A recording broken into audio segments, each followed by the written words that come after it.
রুমেলা, যে ছবি দেখাচ্ছি ভয়ঙ্কর বিপর্যয়, ভয়াবহ বিপর্যয়। এবং রাকেশ সিং যেটা অভিযোগ করলেন, পালা বদলের আগে যে সরকার ছিল সেই সরকারের আমলে এই কারখানা তো এই গোডাউন তৈরি হচ্ছিল সেই সময়ের থেকে, এবং বালি দিয়ে নাকি কারখানাটা এই গোডাউনটা তৈরি হচ্ছিল, এরকমটা অভিযোগ করলেন, বিরাট অভিযোগ করলেন রাকেশ সিং। এবং সেখানেই গরিব গুরব মানুষগুলো যারা কাজ করতেন এখানে, তারা চাপা পড়ে গেলেন। ভয়াবহ বিপর্যয়। একেবারে ব্রেস ব্রিজের কাছেই এই গোডাউন, হাইড রোডে এই গোডাউন, বিখ্যাত ব্যাটারি সংস্থার নির্মমান গোডাউন। সেখানে কি করে হয় এরকম ঘটনা? দেখুন কিভাবে বাঁচার আরতি, দেখুন বাঁচার আরতি। হঠাৎ করে বিপর্যয় নেমে এসেছে মাথার ওপর, আর তারপর এইভাবে বাঁচার আরতি। এখনো বেঁচে আছেন। এই ছবিটা যখন দেখছেন, এই ছবিটা যখন তোলা হয়েছে তখনও বেঁচে আছেন। হাত দেখা যাচ্ছে, হাত নাড়ার চেষ্টা করছেন, কিন্তু অক্সিজেন কতক্ষণ পাবেন, প্রাণ কতক্ষণ থাকবে, উদ্ধার করা সম্ভব হলো কিনা? সেনা নেমেছে, এনডিআরএফ নেমেছে, এসডিআরএফ নেমেছে, বিপর্যয় মোকাবিলা দফতর নেমে গেছে, এবং তার সঙ্গে সঙ্গে পুলিশ, দমকল, সবাই। এদিকে অত্যাধুনিক ক্রেন আনা হয়েছে, সেই অত্যাধুনিক ক্রেন দিয়ে এই বড় বড় কংক্রিটের চাঙড়গুলো তোলার চেষ্টা করা হচ্ছে। কিন্তু সময় তো লাগবে, অনেকটা সময়। সেই সময়ের মধ্যে কি সম্ভব কয়েকজনের পিছিয়ে থাকার? এখনো পর্যন্ত এসএসকেএমে বেশ কয়েকজনকে নিয়ে আসা হয়েছে, তাদের ট্রমা কেয়ারে ভর্তি করা হয়েছে, তাদের নাকি বিভিন্ন জেলায় বাড়ি, এরকমটাই জানা যাচ্ছে। এই সমস্ত মানুষগুলোকে জীবনের ঝুঁকি নিয়ে তার মানে কাজ করতে হতো। এই নির্মীয়মান গোডাউন, যে ব্যাটারি নির্মাণ সংস্থা, বিখ্যাত ব্যাটারি নির্মাণ সংস্থা, তাদের দায়িত্ব কোথায় গেল?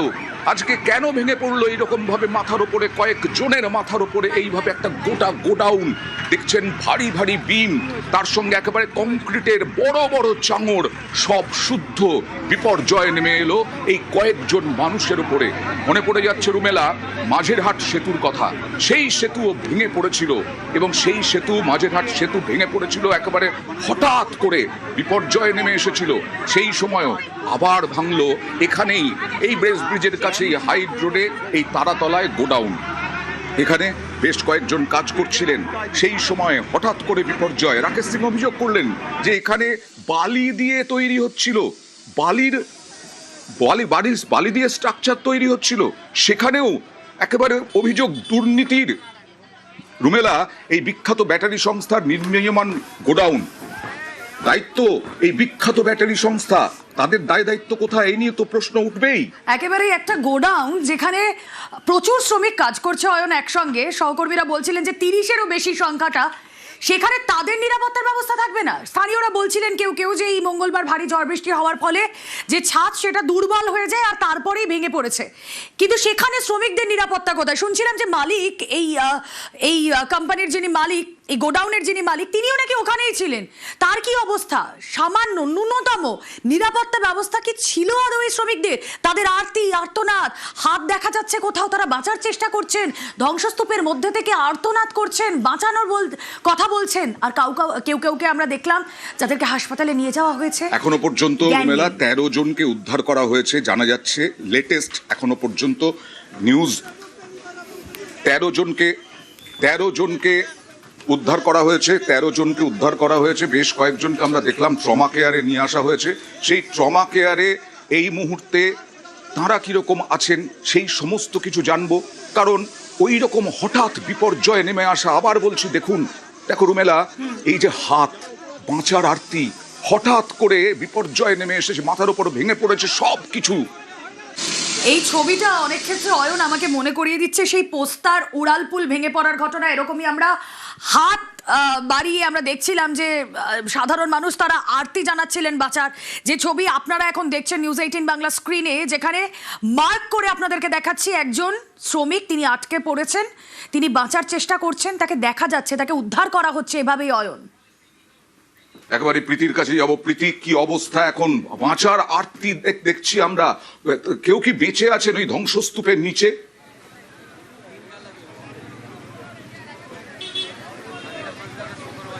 দেখো, কার্যত এই যে জায়গায় আমি দাঁড়িয়ে রয়েছি তারাতলার যে গোডাউনে, সেই গোডাউনের সামনেটা তুমি দেখতে পেলে এখন শিহরণ হতো, তোমার শিহরণ দিত, এমনটাই বলতে পারবো। প্রথমে তোমাকে আমি ছবিটা দেখাবো। এই হচ্ছে সেই গোডাউনের গেট, যে গোডাউন তৈরি হচ্ছিল, এমনটাই বলিয়ে গেলেন রাকেশ সিং। এবং ইতিমধ্যে এনডিআরএফ এর যে দুটি টিম, সেই দুটি টিম এসে পৌঁছেছে। হাইড্রোলিক ল্যাডার, হাইড্রোলিক ক্রেন, এছাড়াও একের পর এক অ্যাম্বুলেন্স কিন্তু এখান থেকে বেরিয়ে আসছে যারা ভিতরে আটকে রয়েছেন তাদেরকে নিয়ে, এবং একের পর এক অ্যাম্বুলেন্স ভিতরে ঢুকছে। এবং তুমি জানো যে যে পরিস্থিতি, সেই পরিস্থিতিতে ঠিক কিভাবে ঘটনা ঘটেছিল, আদৌ এখানে সব আইনি যে কাগজপত্র, সেই কাগজপত্র ছিল কিনা, এবং কে এই পুরো ঘটনার জন্য দোষী, এই সমস্ত বিচার তো পরে হবে। তবে যারা ভিতরে আটকে পড়েছেন তাদেরকে কি করে বের করা যায়, এখন কিন্তু মূল উদ্দেশ্য সেটাই। এবং এনডিআরএফ এর টিম, আধা সেনাবাহিনী, তারা এখানে এসে পৌঁছেছেন যাতে কোনোভাবে এই যে অপ্রীতিকর পরিস্থিতি তৈরি হয়েছে, সেই অপ্রীতিকর পরিস্থিতিটা কিছুটা হলেও সামাল দিতে পারে। এবং ভিতরে আমরা কিছুক্ষণ আগে গেছিলাম, যা আপাতত বন্ধ করে দেওয়া হয়েছে। ভিতরে একের পর এক মেডিকেল যে রিসোর্স, সেই রিসোর্স নিয়ে যাওয়া হচ্ছে, মেডিসিন বা ওষুধ নিয়ে যাওয়া হচ্ছে। এবং ভিতরে যে ছবি কার্যত ধ্বংসস্তূপে পরিণত হয়েছে, এবং একের পর এক পেশেন্ট, একের পর এক মানুষ যারা ভিতরে আটকে পড়েছিলেন তাদেরকে কিন্তু বাইর করে আনা হচ্ছে। এবং পুলিশের তরফে যাতে কোনো ধরনের অপ্রীতিকর পরিস্থিতি এখানে না তৈরি হয়, তার জন্যও কিন্তু প্রস্তুত রাখা হয়েছে বিশাল বড় ব্যাটালিয়ন। প্রীতি, এখনো পর্যন্ত আর কতজন আটকে রয়েছেন কিছু জানা যাচ্ছে? গোডাউন রয়েছে, সেই গোডাউনের দেখো, কলকাতা পুলিশ কমিশনার তিনি ভিতরে রয়েছেন, এবং তাকে বারবার যখন প্রশ্ন করা হয় যে স্যার ভিতরে কজন আটকে রয়েছেন, তিনিও কিন্তু এর সদুত্তর দিতে পারেননি। এবং তিনিও বলছেন যে এখনো পর্যন্ত সেটা সময় সাপেক্ষ, বুঝতে সময় লাগবে ভিতরে কেউ আটকে রয়েছে কিনা। এবং বুলডোজার বা ক্রেন ব্যবহার করাটা সত্যিই সংশয়ের বিষয়, কারণ যদি বের করতে গিয়ে বা ক্রেন দিয়ে ওই চাল সরাতে গিয়ে ভিতরে কেউ আটকে পড়েন তার গায়ে। এবং দেখাচ্ছে তোমাকে এনডিআরএফ এর টিম যে ভিতরে প্রবেশ করছে, যে ছবি আমরা দেখতে পাচ্ছি যে এনডিআরএফ এর টিম তারা ভিতরে প্রবেশ করছে, রেস্কিউ করার জন্য স্ট্রেচার নিয়ে আসা হয়েছে, এবং ভিতরে কিন্তু কোথাও গিয়ে প্রবেশ করতে দেওয়া হচ্ছে। খুব স্বাভাবিক প্রীতি, যে বিপর্যয় ঘটে গেছে, এখন প্রথম দায়িত্ব হচ্ছে প্রশাসনের উদ্ধার করা।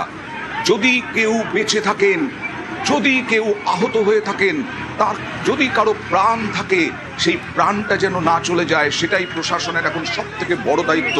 আর তাই ওখানে ঢুকতে দেওয়া হচ্ছে না, খুব স্বাভাবিক। কিন্তু প্রীতি, এই কারখানা, কিছুক্ষণ আগে রাকেশ সিং বলছিলেন, ও বিরাট অভিযোগ, বলছেন পালা বদলের আগে ওই সরকারের আমলে, তৃণমূল সরকারের আমলে এই গোডাউন তৈরি হচ্ছিল, এবং সেটা বালি দিয়ে নাকি তৈরি হচ্ছিল, এরকমটা অভিযোগ করলেন।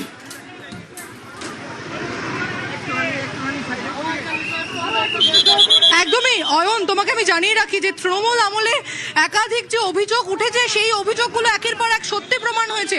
এবং আজকেও যে ছবিটা আমরা দেখলাম, যে কোনো আইনি নোটিশ নেই, কোনো আইনি কাগজপত্র নেই, বালি দিয়ে এবং ন্যূনমানের যে সমস্ত মেটেরিয়াল রয়েছে, সেই ন্যূনমানের মেটেরিয়াল দিয়ে এখানে গোডাউন চালানো হতো। এবং এখানকার যিনি কাউন্সিলর রয়েছেন তার বিরুদ্ধে অভিযোগ রয়েছে যে তিনি এই বিষয়টাতে মদত দিতেন। তিনি এখন কোথায়, কেন তাকে দেখা যাচ্ছে না? যিনি মালিক, তার যে তত্ত্বাবধানে যারা শ্রমিকরা কাজ করতেন, তাদের যে পরিবার রয়েছে, তাদেরকে কে দেখবে এখন? ভিতরে একের পর এক অ্যাম্বুলেন্স। প্রীতি, মালিক নাকি ওখানেই ছিলেন জানা যাচ্ছে, তাহলে মালিকের কি অবস্থা? মালিকও কি কোনোভাবে আহত বা কিছু? আমি অ্যাড অন করবো, এই শম্ভু বেরা মালিক, যার নাম, এই শম্ভু বেরার কি পরিচয়?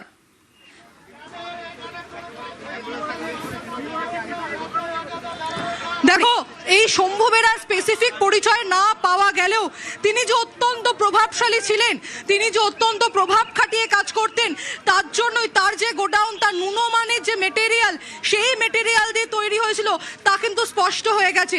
এবং তৃণমূল কংগ্রেসের আমলে মূলত এই যে ওয়ার্ডের কাউন্সিলর রয়েছেন, তার মদতেই এই যে মালিক শম্ভু বেরা তিনি কাজ করতেন, সেটা কিন্তু স্পষ্ট হয়ে গেছে।